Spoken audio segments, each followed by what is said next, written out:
ସାଧାରଣତନ୍ତ୍ର ଦିବସରେ ମୁଖ୍ୟମନ୍ତ୍ରୀଙ୍କ ବଡ଼ ଘୋଷଣା। ଏହିଦିନ ଖାତାକୁ ଆସିବ ସୁଭଦ୍ରାର ଦ୍ୱିତୀୟ କିସ୍ତି। ହ୍ୟାଲୋ ଭାଇ ନମସ୍କାର, ଶୁଭ ସନ୍ଧ୍ୟା। ଆପଣ ହିନ୍ଦୁ ରାଷ୍ଟ୍ର ଆଜି 26 ଜାନୁଆରୀ ଜାଣିଛୁ ଟପ୍ ନ୍ୟୁଜ୍। ସାଧାରଣତନ୍ତ୍ର ଦିବସ ଉପଲକ୍ଷେ ମୁଖ୍ୟମନ୍ତ୍ରୀ ମୋହନ ଚରଣ ମାଝୀ ଏକ ବଡ଼ ଘୋଷଣା କରିଛନ୍ତି।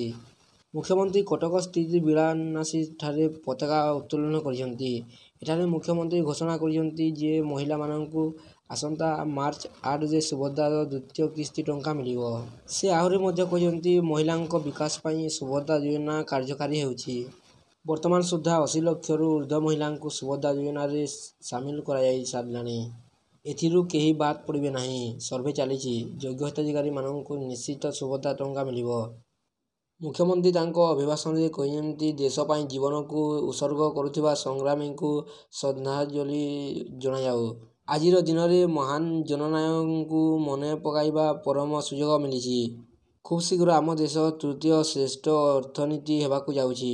140 କୋଟି ଭାରତୀୟଙ୍କ ଜୀବନଯାପନ ଶୈଳୀରେ ପରିବର୍ତ୍ତନ ଆସିଛି। ଲୋକଙ୍କ ଶିକ୍ଷା, ସ୍ୱାସ୍ଥ୍ୟ ଭଳି ମୌଳିକ ଅଧିକାର ଯୋଗାଇବାକୁ ସରକାର ପ୍ରତିଶ୍ରୁତିବଦ୍ଧ। ଭିଡ଼ିଓଟି ଭଲ ଲାଗିଲେ ଲାଇକ୍ କରିବେ ଏବଂ ଚ୍ୟାନେଲକୁ ସବସ୍କ୍ରାଇବ୍ କରି ପାଖରେ ଥିବା ବେଲ୍ ଆଇକନ୍କୁ କ୍ଲିକ୍ କରିବେ, ଯାହାଦ୍ୱାରା ଆପଣ ଏଭଳି ଟପ୍ ନ୍ୟୁଜ୍ ସର୍ବପ୍ରଥମେ ଜାଣିପାରିବେ।